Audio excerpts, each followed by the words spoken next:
Hey guys, Nick. Thanks for tuning into Long on Wargaming for another X-Wing video, and this is going to be a build video on one of the new Z-95s from the Scum and Villainy Most Wanted kit. And I think I really like this guy. He's pretty effective. I've played with him already. The one thing with this guy, and this is Nadru Salak, the way I'm building him, you need to play him either really far away from all your other models, or in a game where you have very few ships. So if you're going like an IG ship and maybe a Star Viper and then a Z-95, just going for 3 ships, effective.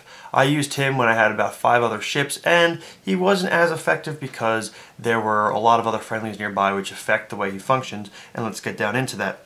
His ability is, if there are no other friendly ships at range 1 to 2, you can roll an additional attack die. That brings his 2 attack up to 3, which is pretty awesome. Also note, for 17 points, he's not bad. He got pilot skill 7. So, from the YT kit, I gave him Lone Wolf. When attacking or defending, if there are no friendly ships at range 1 to 2, you may reroll your blank dice. One of your blank results. So that just makes him all that much more effective. And then we also have, I like to put on Hotshot Blaster, just in case he is running out by himself and he runs past somebody. He could shoot backwards and then, you know, you turn this card over and it would just kind of be like a one-shot turret. So that's an option. Another option would be to trade out Lone Wolf for Outmaneuver. If you wanted to go more for a, just for volume, you would get when attacking a ship inside your firing arc that is not inside their firing arc, they reduce their agility by 1. So you'd have your 3 attack dice and they would have 1 less agility. So, you know, it's a play on the dice. It doesn't really help you for Hotshot Blaster because it has to be in your forward arc, but that is an option that you can try to swap out. So this guy clocks in at 22 points, which is pretty awesome.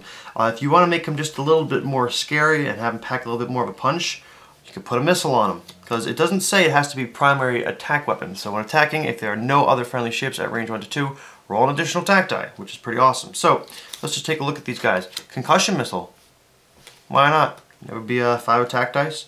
The one that I'm most interested in figuring out is the cluster missile.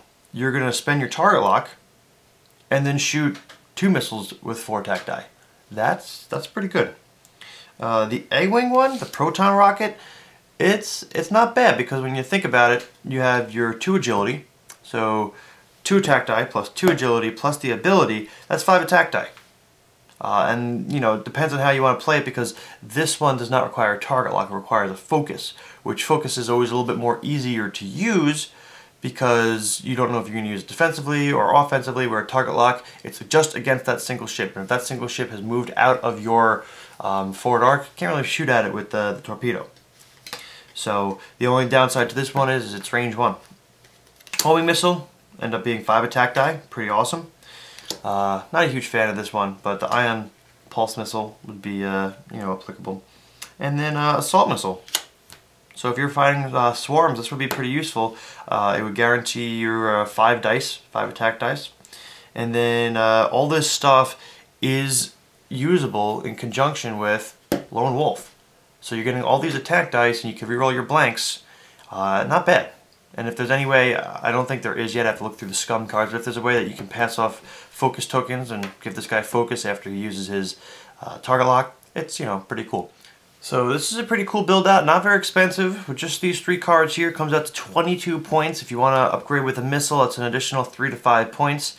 Of course, you can give a title or a modification, but that's really, you know, well, it's really up to you. But I like to keep these guys cheap, because at the end of the day, their stats aren't too crazy, so you want to maximize their potential at keeping their costs low. So I hope you guys enjoyed this video. Let me know what you guys think, and I'll bring some more builds to you guys as soon as possible. Thanks.